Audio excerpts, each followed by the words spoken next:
we come to the center of our phase on myth, to myth 6. And it's here at this point that we can introduce the origins of feeling. Part of what the mythic horizon is the achievement of the ability to feel, to have feeling. And this is an extraordinary accomplishment and achievement. And actually, feeling is quite recent in evolution. And feeling has been evolving, especially in a speeded up way, because of the development of a condensation, a complexity and a condensation of human life. And in fact, there are some ranges of feeling that are today new, that never were before. There are refined feelings that are quite recent in terms of development and of history. For instance, it has only been about 200 years since there was a personal lyric music like Mozart. There never was a lyric music like the Mozart sonata, or some piece of music like his Eine kleine Nacht music before Mozart. There never was a music like Stravinsky's Rite of Spring until just less than 100 years ago.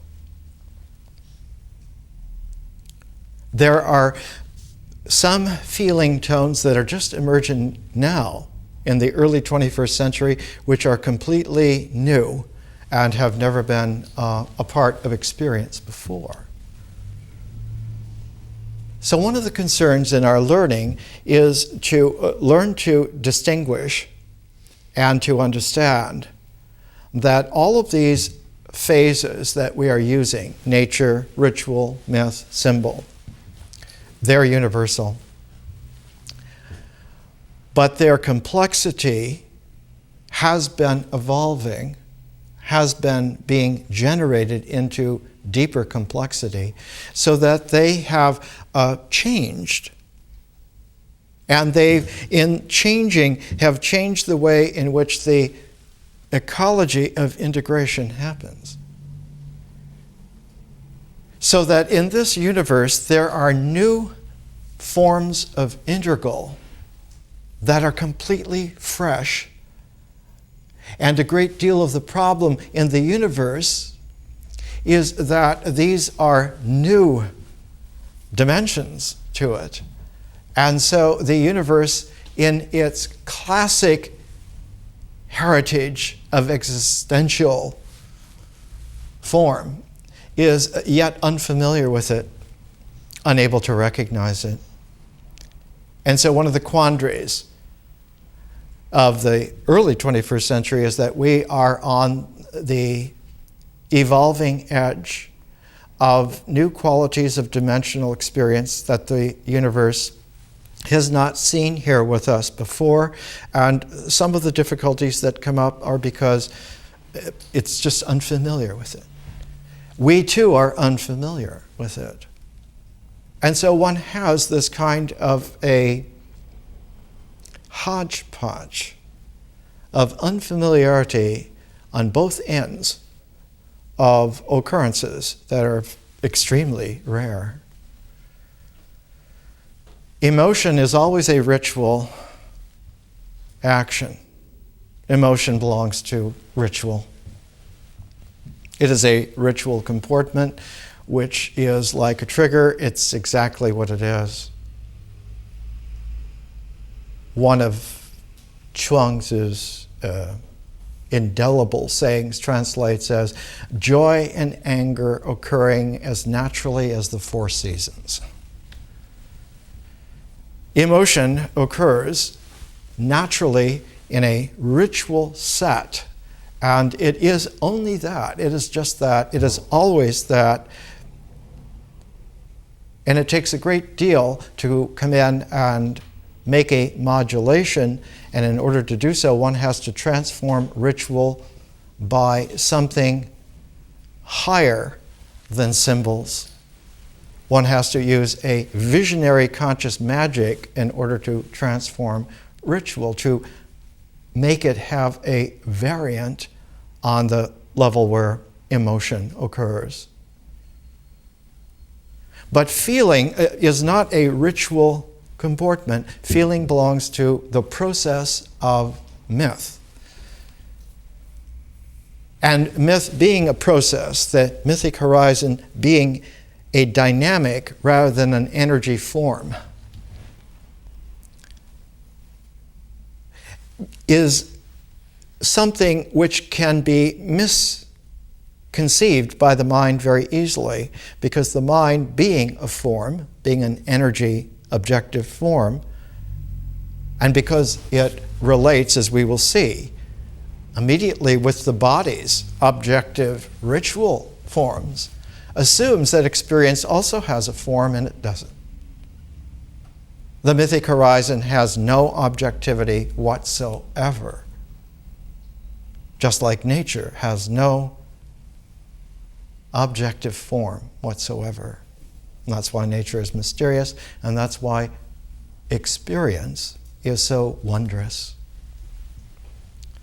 And what occurs in experience is the way in which feeling is generated, because one has two different sources of the experience. One of the sources comes from ritual. It emerges from ritual objectivity, from actions in a certain sequence, selected, chosen, yes, but selected and chosen because this sequence delivers such and such an action set that leads to such and such a conclusion, such and such an objectivity. If one looks at like the Blackfoot nation has a society, a men's society called the Prairie Chickens. And they dress with feathers grouped on their behinds and up around their heads. And they make all the moves of the little prairie chickens, the peckings and the little trottings, because this is one humorous way to fit into life successfully, because the animals are very successful at life. So there's the Prairie Chicken Society, there's the Buffalo Society with the horns, the Eats-Kenai, and they're very dangerous because these are horned professional warriors. They're the killers. They know how to do this. And so all of the societies and the rituals are based on incorporating successful animal or successful plant rituals into the tribal life, into the culture. And if we do it this way, it will have efficacy.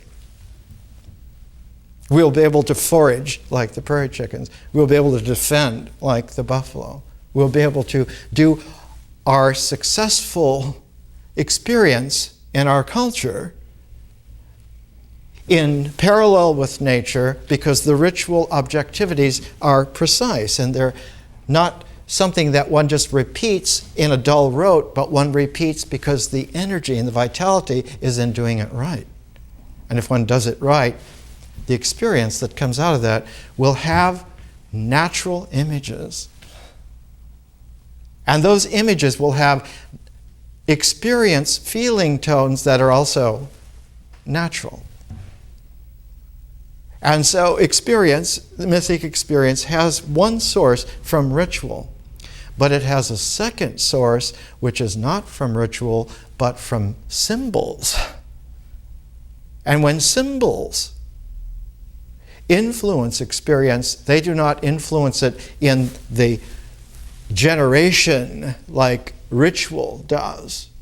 The body will give a source of feeling that is emotionally based but natural, but symbols come from the mind. They come from a different objectivity, not the body. They don't come from nature. And when symbols come into experience, they don't come naturally. The integral flows in a clockwise fashion. And so in order for symbols to come back into experience, they have to have an extra added power. They have to have a wind at their back. They have to have some kind of way to counter the current of the clockwise fashion and to come counterclockwise. And the only source of that is vision, magic. The only way to go against the clockwise fashion of the natural integral is to be able to go against the current, and one has to have some way to do that. You have to have, if you had just a natural sail on a boat, you could only sail with the current, with the tide, with the wind. In order to sail against the wind, one has to develop the lantern sail that you set at an oblique, and you're able, with good piloting then, to go against the wind, against the current, and even sail fairly well that way. And so when symbols come into experience, they're retrojective. So experience that comes from ritual is projective, whereas experience that comes from symbols is retrojective. And they come into the same, not the same pot, they come into the same process, the same stew. And as they do, you have two completely different sets, two completely different indexes of objectivity, ritual and symbol. And when they come together, they play against each other. And as they do, the friction between their two sets of complexity generate feeling, generate the images. And so the mythic horizon is a process where it is imagal. And the images have a deep affinity, both with the way in which there is a body, ritual objectivity of actions and selected sets of actions and selected sequences develop them. But they also have a deep affinity with the symbolic structure of thought, the mind, the objectivity of that. And so the images in language, first of all in oral language, and myth is largely oral language, the way in which one speaks, the way in which one tells something, the way in which language originally developed before it was written. Written language is very recent. Written language doesn't go back many thousand years at all. Even the recording of numbers, which written is called numeracy, only goes back 6,000 or 7,000 years. But literacy, a written discursive language where one could express feeling, is barely 5,000 years old, 4,500 years more likely. And we took Inanna, her myths, because they are right at the beginning of world literature. There is no world literature before her, before Enheduanna. And that's 2350 BC, less than 4,400 years ago. So that the ability to have a literate experience is less than 4,500 years old. That's very recent.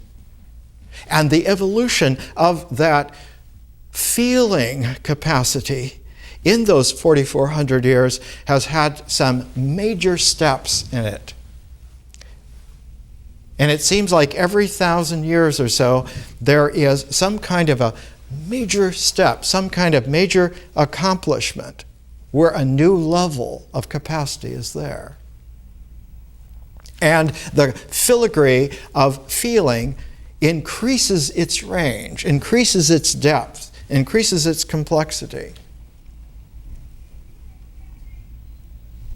When one goes 1,500 years from Enheduanna, from Inanna in ancient Sumer Akkad, 1,500 years later, one comes to Homer.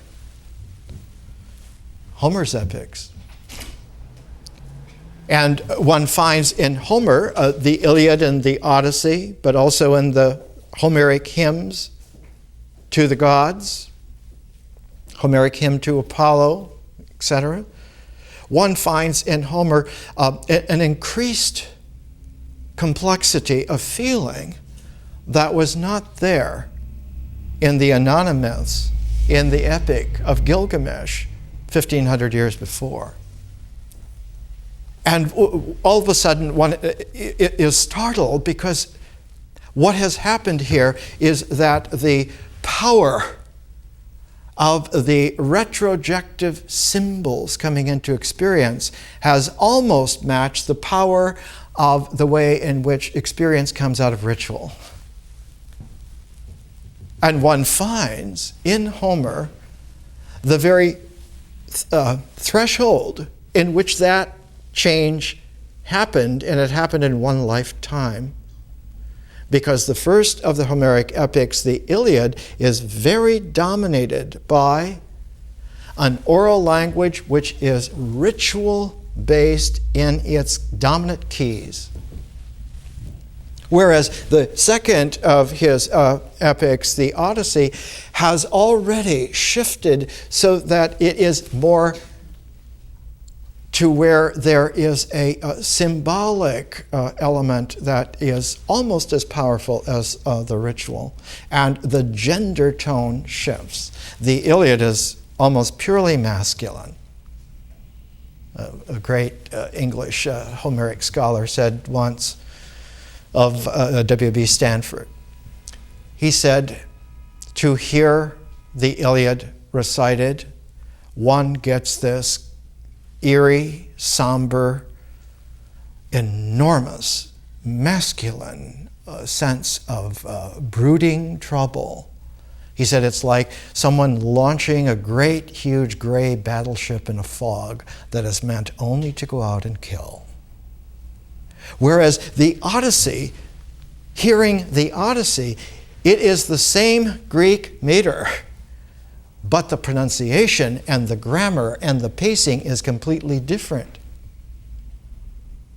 And Stanford, in his book, The Sound of Greek, has a little record where he reads some of the Iliad and then he reads some of the Odyssey. And the Iliad is this cold, somber, masculine presentation of ritual that cannot be compromised. It will play out this way. Whereas the Odyssey has a light skipping cadence to it, almost as if one is on some kind of romantic adventure in a woodland that is now full of charm. And so one has a very interesting thing by the time of Homer, that the mythic experience now has almost as much symbolic dominance as it does a ritual dominance. And within 300 years, one finds that the symbolic content of experience equals the ritual. The ability of language in experience now has an equality of symbol and ritual, and then you get the development of logic for the first time. Because now the protagonist of experience, one's character, needs to be equally symbolic and equally ritual, and this is where identity comes from. And one has a new problem here. One used to be able to have one's character quite naturally out of the ritual comportment for not only thousands of years, for millions of years.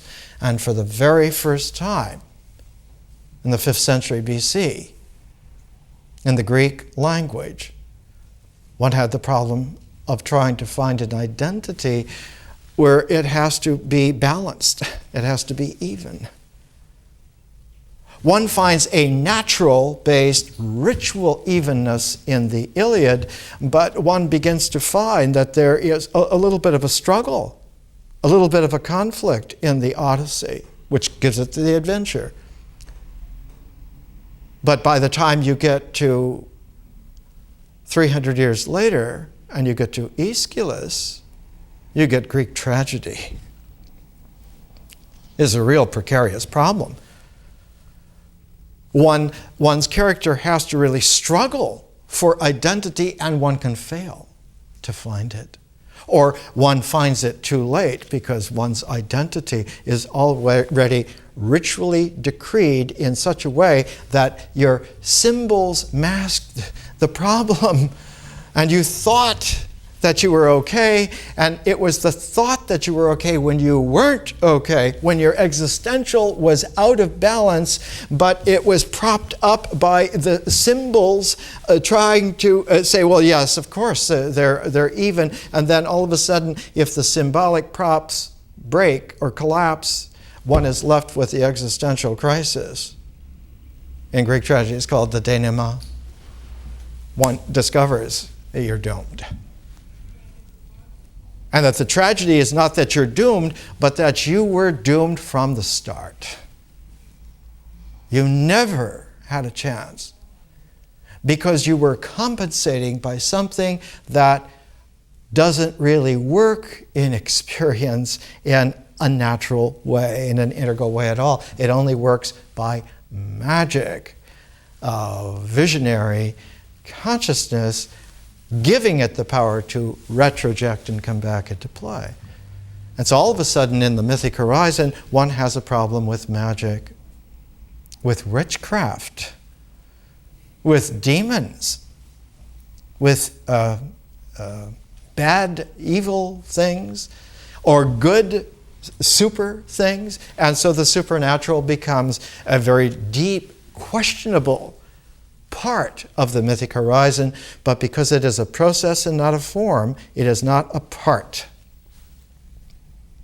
And this is one of the great flaws in civilization, was that every civilization forgot this, did not know this, and collapsed largely because of it. Is a fracture in the pot, and as soon as you fire it up, where it would become a ceramic and it would be then useful, the very process of firing it up exposes the crack and it breaks the pot. And all civilizations have failed the firing up process. The challenge of making it a permanent part of the integral, and they don't hold because they are fractured exactly here in the mythic horizon. Because myth is not a form, it is a process. And to go back and try to make nature be a form is an even deeper flaw, because nature is a process as well and not a form. Nature is the process, mysteriously, out of which existence comes, and existentials certainly are formed, but they are energy brought into matter. Energy polarized so that it's stable as objectivity, whereas nature is a dynamic. It's not an energy at all. It's a dynamis. And so one finds at the same time of Greek tragedy, one finds the beginnings of history with Thucydides, where his main problem is that we no longer live in the mythic horizon. We're living, obviously, in some kind of a transform of the mind. The mind's energized form has been transformed in some way, and history is very deep process out of something. The only place that could come out of is consciousness, so that history is a hyper-consciousness process. And so in order to deal with it, Thucydides said we must learn to turn our attention away from myth to history. Because nature will work with myth, and they work together very nicely, and one can even bring consciousness into play with myth through symbols. But it's very impossible to bring history as a process into play if one has a myth. And so myth has to be not forgotten, not rejected, not even left behind.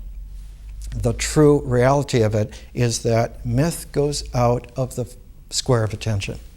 It goes out of the frame of reference and is replaced by history. Now, this is very, very, very difficult, and no civilization has ever accomplished this. Not one. Not on this planet, not in this star system. There are most certainly other star systems where this has happened, and in our star system, it's about to happen for the first time. But it cannot happen naturally. And it can't happen on the basis of any tradition, on any experience that anyone has ever had before.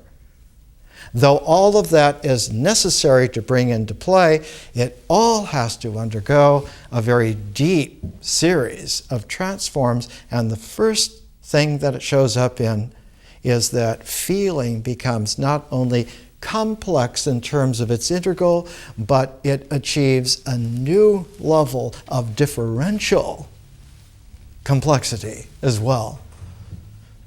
And when you have both integral and differential feeling capacities, where the ranges are not just complex because there are many layers to it, but because now the layers are like arrays, and these arrays generate a whole kaleidoscope. So instead of just having a complexity of a rainbow of the integral, one now has a kaleidoscope of the conscious, five-dimensional realm. And out of that, as we'll see, out of vision comes a new kind of form, the form of art. And art is a differential form. And just as one's character is a quality of experience on the mythic horizon, and that character in experience on the mythic horizon can integrate to the individuality in the objective symbolic mind, consciousness is superior to the individuality, vastly superior to the character. But consciousness, being a differential process, has a pure process quality to it and doesn't register as a form either. So that the first form that registers is a new form, not the mythic character, not the symbolic individuality, but the artistic person. And the person registers not as an integral at all, but as a differential, prismatic being filled with possibilities. Not to know this is not to be able to live any longer in this star system on this planet. Because only persons are going to survive. The new evolution has brought us to the threshold where only persons who are able to go through all the phases and have their character, have their individuality, but also generate their differential person, are going to be able to face the corrosive hurricane of the process of history when it's not handled. When history is not prismed through someone, through people who are matured persons, Then history, instead of being a hyper-consciousness, which is a wonderful process to live in, that process turns devolution and literally blows hell out of the unsuccessful forms. The classic way of describing this is the Vajrayana, the Tibetan bardo experiences, after-death experiences. It starts off very nicely, but after several days, you begin to run into problems and run into demons and demonic energies, and pretty soon there comes a blast of a density wave that shatters forms that have not transformed through enlightenment.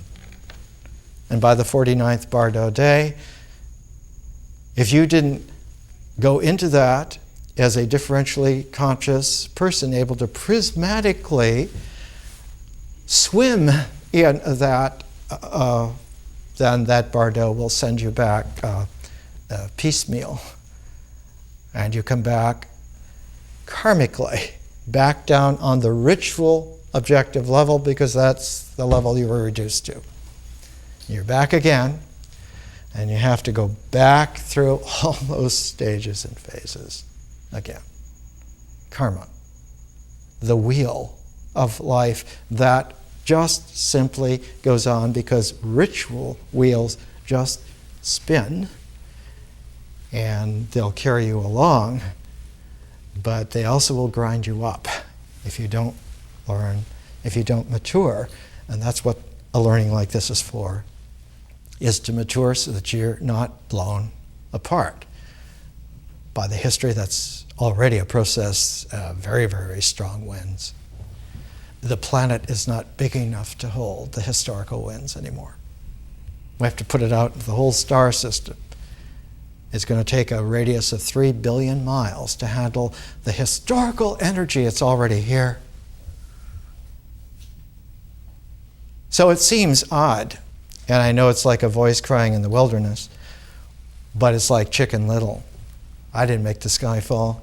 I'm just letting you know it's there. And it's not that it falls. It's that it opens everything up so that nothing else is possible unless it is invited to participate. Robert Oppenheimer, towards the end of his life, called in a little book by the title The Open Mind. We need to learn to go into the open mind. What we're looking at now is the way in which the mythic horizon, language especially, is not so much an index. Language is an index for the symbolic mind. But language in the mythic horizon, in experience, has a particular quality called grammar. And I want to give us a little bit of ordination here. This, we've been talking about Ruth Bunzel on Zuni ceremonialism. We talked about Gladys Reichard and Navajo sand painting, and both Gladys Reichard and Ruth Bunzel, and next we're going to talk about Ruth Benedict, Patterns of Culture. All these women studied under Franz Boas, and Boas was the most influential anthropologist of his age, and he was followed by A.L. Kroeber. And when one sees Boas, one sees somebody who went into ethnography almost by accident. He was a German intellectual who was into science and physics, and he got invited to go to an expedition to the far Arctic North to the Eskimos, and he got so entranced that the Eskimo culture is completely open and free, both in terms of nature and in terms of experience, and they have no fear of the supernatural. That all three of those processes flow like parallel ribbons for the Eskimo And so his very first monograph was on the Eskimo, trying to figure out what is this, and he got interested in human culture. And so cultural anthropology gains a huge boost by Franz Boas. And here in this, the Anthropology of Franz Boas, a centennial, 100 years after he was born, one of the articles is by the world's greatest linguist. He's the Einstein of linguistics, Roman Jacobson. The title is Boas's View of Grammatical Meaning. Here's the pith of it, one little couple of sentences. Grammar, according to Boas, singles out, classifies, and expresses various aspects of experience, and moreover performs another important function. It determines those aspects of each experience that must be expressed. Boas astutely disclosed the obligatoriness of grammatical categories as the specific feature which distinguishes them from lexical meanings. And it is this distinction that is fundamental, because lexical meanings will always have a symbolic origin for its referentiality, but the necessity for expression will always have a ritual root, a completely different source of objectivity. It is only when meaning, in a symbolic lexical way, is brought into balance with the obligatoriness of expression from a ritual way, that the experience of language becomes capable of balance. And that logic then is not so much a matter of symbolic form alone, but of ritual form and symbolic form finding an equilibria, not an equilibrium, but an equilibria in the process of feeling imaged experience. And one knows this when one's imageal experience flows in a language grammar process where it is seamless. And this is the reason for telling myths.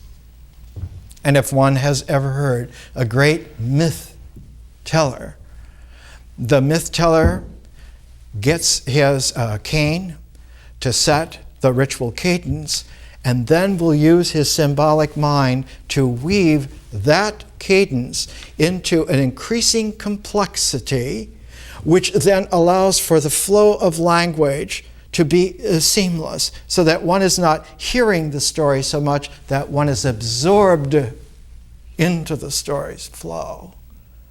And just like someone who goes for a vision quest to nature, to be absorbed into nature, one can be absorbed into the seamless flow of experience on the mythic level of a quest.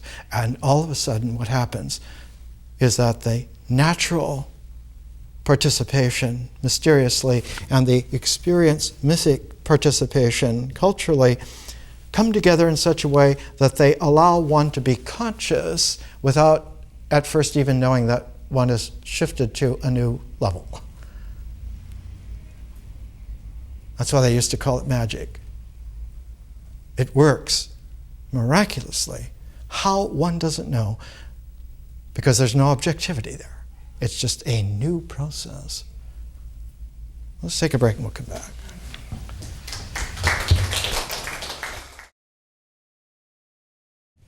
We're coming into the second half of Myth 6. So each of our presentations has halves that fit together. And they're kept spaced by a break. And the break is not just a blank, but is a creative space. And all of you talking with each other and filling that creative space is a part of the presentation. This is a universal structure. The neurons, the dendrites and the axons do not touch. They come very close, and there is then a synapse gap. And when there is like a weather pattern amplitude, when there is a climate of synapse gaps that run into the hundreds of millions approaching billions, in that complexity of synaptic creative openness, thought takes place. There is no sequence in thought like there is in ritual, so that symbolic forms are different from existential forms.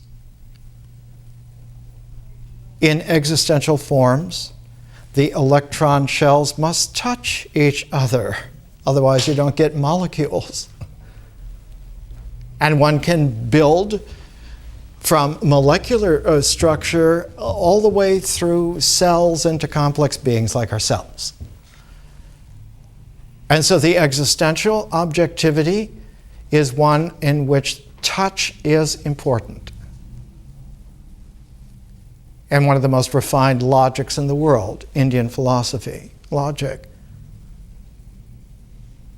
The meaning is always tied to the way in which different aspects of the meaning touch each other, and touch is the key rather than sight in Indian logic. So that one has the ability to have a different index for thought even. But what we're looking at here is something that is of phenomenal interest to us. Poised as it is, we are in interval. We're within an interval between civilizations, one which was very great and died because of flaws that were inescapable. And so it's a tragedy in a way. And the other civilization has not yet been engendered, not yet there. And so in a way, our generation is very much orphaned. But we're going home not because the home is there, we're going in such a way that the home will be there because of the way in which we're going. Our way of learning is going to be a part of the new civilization. One would call it, instead of by any other name, the best name to call it is the learning civilization. Everyone in that civilization will learn all the time, constantly, and it will not just be edutainment. It will be a differential cascade of the ability to learn refinedly. And one of the deep, mysterious things is that we have to have a way to remember feeling, even though it is not a part of the differential square of attention. Even though it is not part of the picture, we have to have a new ability to remember, even though it's not in our attention. And so one of the deep qualities of this learning here is to develop the sense of 4 phases being a picture frame. And the test mark of that is that the integral cycle can be delivered into a quaternary. It's always that. And that it isn't just the square, which is a quaternary, but the cross also is a quaternary of having 4 realms that are related to a center.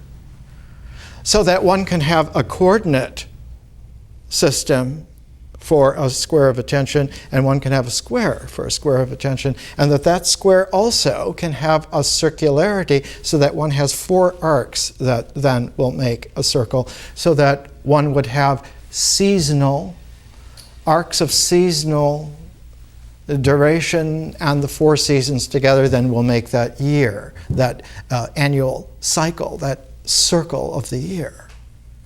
And this is a natural way to have the integral.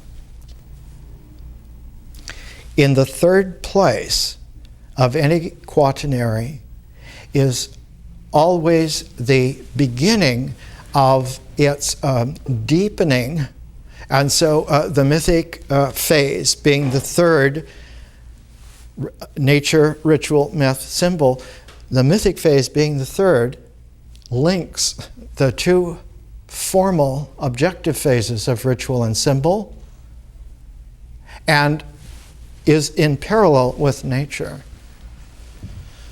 So that there is a wonderful opportunity, and it's disclosed, as we have seen, in languaged feeling imagery.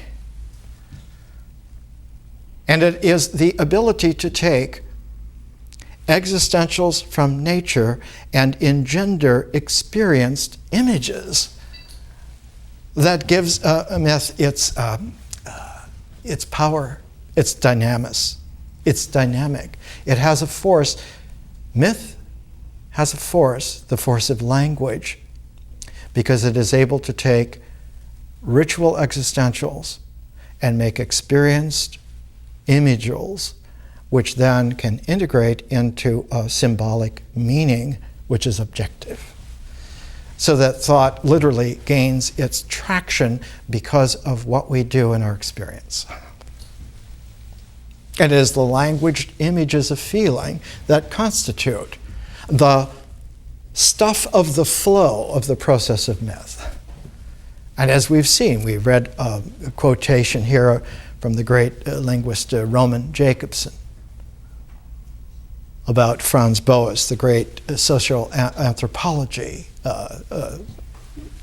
leader of the early 20th century, who trained all these anthropologists, including all of the women that we're taking, Gladys Reichard and Ruth Bunzel and Ruth Benedict, and all of them together were able to come into, for the first time, to realize that an opportunity that began in the 1870s and lasted approximately through the 1930s into the 1940s, in that 60 years between 1880 and 1940, in that window, was an opportunity that only a handful of people saw, and only someone on the scale of Franz Boas was able to engender a population of people who could go into that particular time era and bring the prize out. And the prize was that one of the last great Paleolithic multifaceted civilizations on the planet was dying. The North American Indians, or Indians everywhere in the Americas. And the social anthropologists went out starting around 1880, and in an era of genius, they went out to tribe after tribe after tribe to understand how they lived, how their human experience was. And that always the flow core of mythic experience is the heart, which engenders the character that lives the images. And lives through the images when the story is flowing, is being told, and it's in the telling of the tale that one begins to get the themes of the flow that the heart modulates. And it's those themes that become the cues later on for the way in which meaning, structures, and thought will be able to gain their objectivity. So that when one comes to symbols, the very first thing we're going to do, we're going to take a look at two novels, one by a woman and one by a man. Virginia Woolf, To the Lighthouse, William Faulkner, As I Lay Dying. Two symbolic novels that take a thematic structure to thought based on a flow of experience. At the time, they both called it stream of consciousness, but it is really stream of experience. They called it stream of consciousness because of Henri Bergson, who really wrote about stream of consciousness, and William James, who really wrote about stream of consciousness. But William Faulkner and Virginia Woolf were masters of a novel genre called stream of consciousness, but it's really stream of experience. And it is out of the deeper understanding about experience being the source of the thematic structure rather than consciousness that gives one the ability for the very first time to have a truthful aesthetic. And the developer of genius who brought out that aesthetic was John Dewey. And his great summation of it, a book called Experience as Art. That there is something pragmatic about the ability to tease mythic experience so that it is fruitful not only for the structure of symbolic thought, but carries through the transforms of symbolic thought into the realms of conscious magic, out of which a form called art. And so one has the art of the novel that comes all the way, and one finally gets a new square, which will be myth, symbol, vision, art. And so myth is extremely important because it holds in the square of attention all the way through art. So that the human person, who is an art form, the base of their square of attention, the base of their frame of reference, is not a form but a process called mythic experience. And so mythic experience is enormously important because it is not only the third in the development of the square for the integral ecology of nature, ritual, myth, symbol, but as you bring another phase into play, a previous phase will then go out of attention and go not into an unconscious, but rather the better term is a subconscious, in the sense that it's there, operating, but one is no longer including it in the attention. It's there in the context, but not in the frame.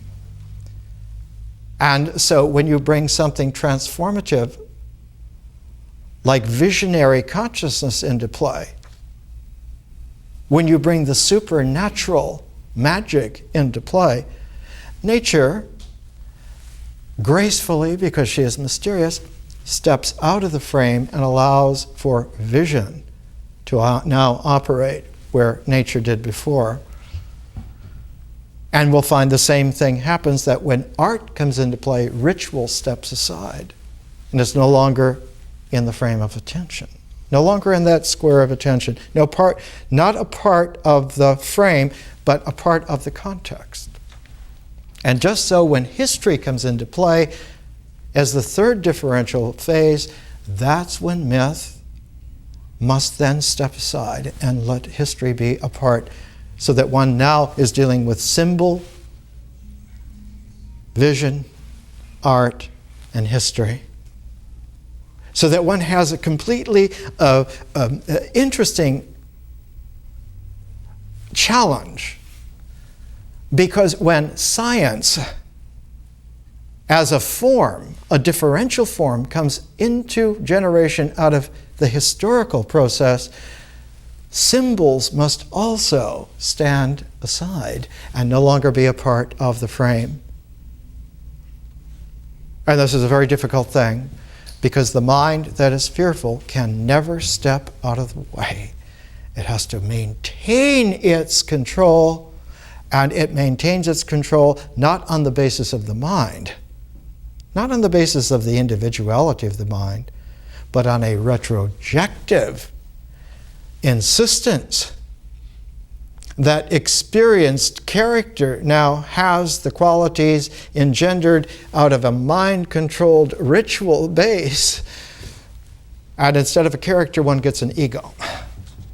And so experience now becomes dead-ended by a character that has ideological confinements to it and expects that everything will fit into this realm. Because after all, this is the complete integral. And so the source of tyranny, both the tyrannizing of a single life by an over-dominant mind, retrospectively creating its own characterization, a puppet, all the way up to confederations of nations that sometimes in our time have been more than half the planet. It is that source of tyranny. It is that source of the fracture that cannot be solved by thought. The mind in itself is incapable of that because it is indeed one of the objective sources of that tyranny in itself. So one has to go back to the complete ecology of the integral in order to comb through that. And the wisdom way of saying it, you don't solve the problem, you reformulate in such a way that the problem doesn't occur in the first place. And so that's what we're doing here. We're not relearning what we're learning for the first time. We're combing through and coming out on the high side. Because that form, that tantalizing form of the artistic person is a differential form that has great affinity to the next differential form, and that next differential form in science is the cosmos. Not the universe of the integral cycle, but the cosmos of the differential cycle. And the person and cosmos are related, very much like mind and body are related. But mind and body, both being integral objective forms, are related in a way that there is a kind of a bar of identification possible between them. Whereas the person and cosmos are differential forms and they relate by harmonics, not by identity. They relate by scales of possibility, not because something is just A equals A. But it's that any sound can be progenerated into a whole range of sounds, and one can have many kinds of languages, many kinds of music. We're looking at the way in which feeling is generated primordially because two different orders, a ritual order of objectivity and a symbolic order of objectivity, mix in mythic experience, and as they mix, the friction generated between their different rotations create this kind of a dynamis where feeling comes out. And the emotions of ritual now become capable of refinement, of being many degrees more refined. And as one brings greater and greater complexities from improved rituals and strengthened symbols into play, one gets more and more complex feelings than we've seen. In the range that we've taken the last 4,400 years, the myths of the last 4,400 years show that almost every 1,000 years there's a deep shift in refinement of the scale of feeling. And appropriately, the imagery changes, becomes much more refined, becomes different. And that by the time we get to Sir Gawain and the Green Knight, one of the books, we always work with a pair of books to get ourselves some kind of a goal post to begin with, some kind of a tuning fork to begin to hum with. Sir Gawain and the Green Knight, written about 1350 AD, is enormously complex in its feeling images compared to Inanna from 2350 BC. Here's a couple of lines from Inanna. Inanna, at her mother's command, bathed and anointed herself with scented oil. She covered her body with the royal white robe.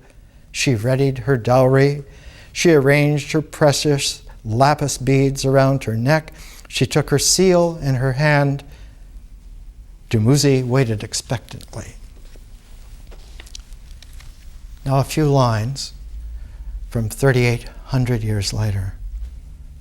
Then she gave him goodbye, glinting with laughter, and standing up astounded him with these strong words. May he who prospers every speech for this pleasure reward you, but scarcely a single soul would say you were Gawain.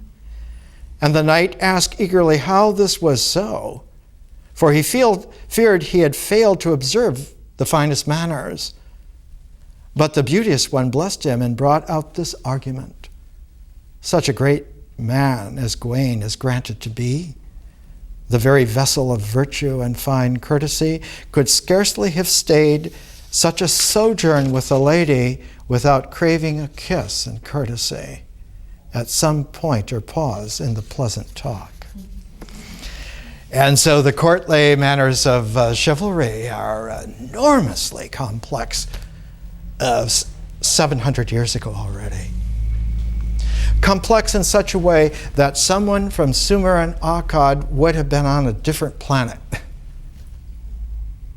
But the reach goes back because Sir Gawain and the Green Knight, written by someone who understood the development of a feeling tone, the reach goes back.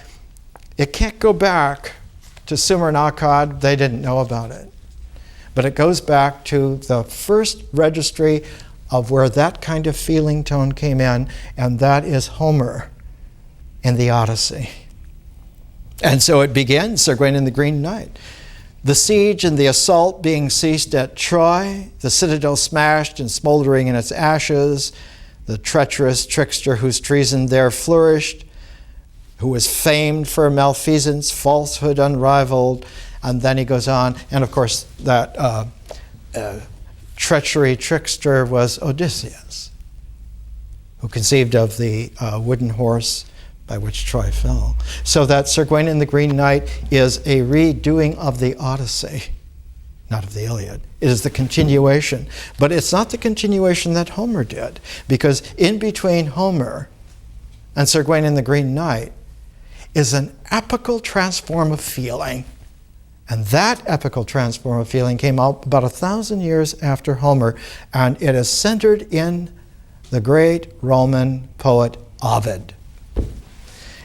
And when one looks to Ovid, and we talked about how Ovid was so dangerous to the Roman Empire that the founder of the Roman Empire, Augustus Caesar, personally banished Ovid for life outside of the empire. You may not live in Rome, you may not live in Italy, you may not live in my empire. You out. And so he was exiled to the farthest shore of the Black Sea. Why? It was always a mystery in antiquity. And the reason is, he changed the way in which experience could feel about love by expanding it. It's very difficult to have a tyrannous empire over human beings when their feeling capacities exceed your capacities to control them. And it's in the love poems of Ovid that one finds an extraordinary development. And the most important one is called The Art of Love. Who in this town knows not the lover's art? This town is Rome. The Rome of Augustus Caesar. Who in this town knows not the lover's art? Should read this book and play an expert's part. It's art that speeds the boat with oars and sails. Art drives the chariot. Art in love prevails. Art in love prevails over war. Venus, in her art of love, is superior to Mars in his art of war. The famous painting in the Renaissance by Botticelli. There's Venus and Mars together, and a wonderfully courageous warrior Mars is fast asleep, and Venus is looking at him with amused irony. She has put him to sleep with pleasure. And so Sir Gawain and the Green Knight is all about the art of love more than 1,000 years, almost 1,500 years after Ovid. So one reaches back to Homer, but one reaches back to Homer through Ovid and brings it up to a whole new era.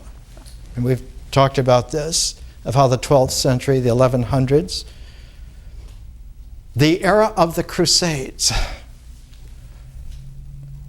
and all the powerful feudal men who owned the land, who ran the society, got on their wonderful steeds with all of their cronies and henchmen and went off for about 100 years in many different, I think there were 4 or 5 crusades. And while they were away, the women ran the estates for the first time. The women educated the young, meaning that the young men were not raised by rich, feudal, masculine warlords. They were raised by increasingly intelligent, literate women who were after relationality in human life, a different quality of experience, different images. And when the men would come back from the Crusades, what few were able to come back, they came back to a completely different ethos. And when they came back, they brought with them certain seeds of a new kind of an order, which very quickly were co-opted by the feminine love ethic of the 12th century, of the 1100s. One of the orders that was brought back from the Crusades, from the Crusader kingdom of Jerusalem, that's exactly the shape of modern Israel, founded because they conquered Jerusalem in 1099. And all through the 1100s was a Crusader kingdom. They built their fortresses, and one of the things is that now there were a lot of Christian tourists who would come, wealthy people who were not particularly good warriors, but they wanted to come in. And these tourists, these pilgrims, nice polite way to say it, were guided by a certain group who set up their headquarters, their hostel, right next to Solomon's ruins of his temple in Jerusalem, and they were called the Knights Templar. They were the protectors of the pilgrims who came to the Holy Land. And by 1128, they were all set up, and by that time they were approved by the church as an order, and one finds that here the Order of the Knights Templar is one of 2 orders that were extremely important at the same time in the same place. The other was the Order of the Knights Hospitaller. They were based not next to the temple, the ruins of the Temple of Solomon, like the Knights Templar, but they were based in a hospital. It was called St. John's in Jerusalem. Here in Los Angeles and Santa Monica, there's a St. John's Hospital, which is a direct descendant by name of that. It's a Crusader kingdom fulcrum, because the Knights Hospitaller had exactly the opposite costume of the Knights Templar. The Knights Templar had white over their armor with a red cross, and the Knights Hospitaller had red with a white cross.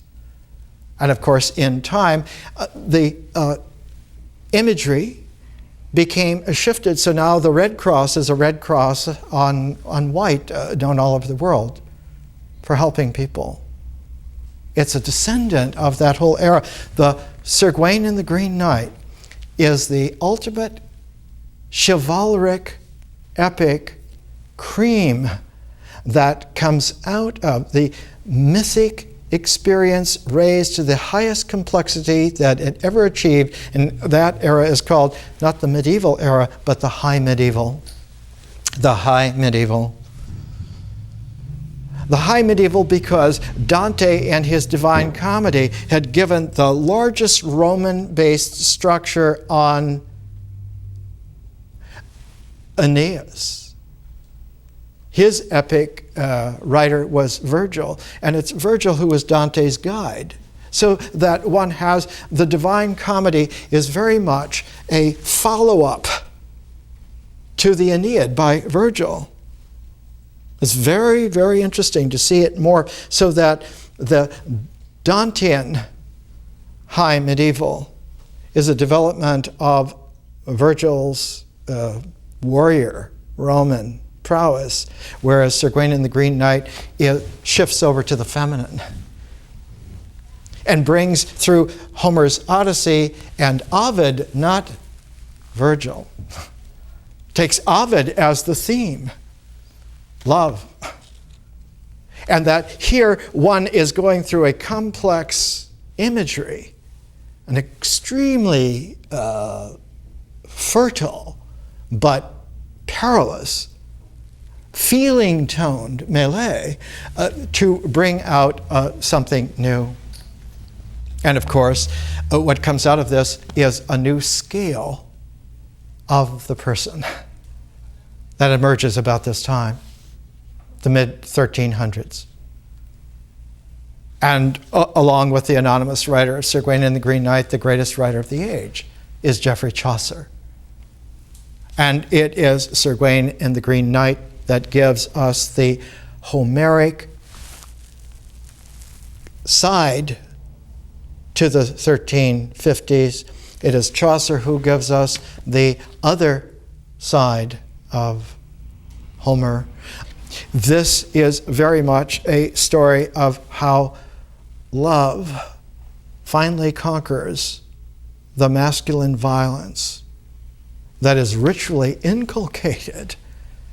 And just because it's polite, it doesn't modify the fact that its basic thing is that one learns to kill and maim professionally. The knights were knights who could brave anything because they could handle it all. They were the gunslingers of their day. Whereas in Chaucer, there is a shift completely away from the masculine sense of warlikeness to the masculine sense of loving good stories about people. And the very first part of Chaucer's Canterbury Tales is the Knight's Tale. The transformation of the knight who would be a crusader warrior into a very good story, a very good tale. And Chaucer said of himself, I write of a fair field full of folk. I write about humanity as a heartful process of mythic experience with its imagery and heartful feelings, and this gives us a new mind. And with Chaucer and with Sir Gawain and the Green Knight, one finds English is no longer what it was. It had been what we call Old English at that point for 800 years. 800 years. All of a sudden, at this time, with these writers, we have a thing called Middle English. And the humane aspects of Middle English is that it could tell a complex mythic horizon with new feelings and new images that had never, ever been seen before anywhere on the planet. It was completely new. It was startling. And it only took about 250 years after that for a second transform to happen. For another writer, for another era to take the mythic horizon that had been transformed by Chaucer and by the author of Sir Gawain and the Green Knight, to take that all the way through to the art of a new scale of person, and that person was Shakespeare. And with Shakespeare's English, you get Renaissance English. And just as Chaucer's Middle English is so humane, so vastly superior to the Old English of, say, Beowulf, Shakespeare goes several orders beyond Chaucer. And he talks about man on the scale now of being able to feel at home, if one could discover it, through historical adventure to be at home in the cosmos. And so the Shakespearean man is available now on the scale of being conscious enough to be at home in the cosmos. If he could only traverse the process of history. And so one finds in Shakespeare not only comedies and tragedies, but histories. And the histories are all in cycles, and they're largely groups of four. One reads Shakespeare as quaternaries, like our presentations here. Every 4 lectures is a bundle that makes a square of attention, and those link up together so that one then gets 3 sets of 4 to make a set of 12, and because we put an interval in it, the set now becomes a phase, and when you get to phases, you can do things that you can't do with just sets. There's a huge transform that happens.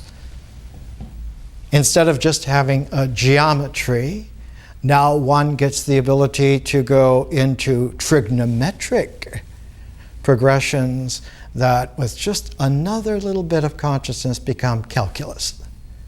And one gets the integral and differential together, and one gets the ability to have a mathematic that includes the entire complementarity for the first time.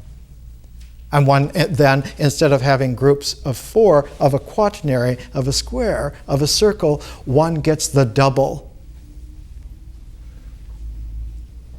It isn't just the double circle that then makes the infinity sign, but the most profound volume of a square of attention is its cube.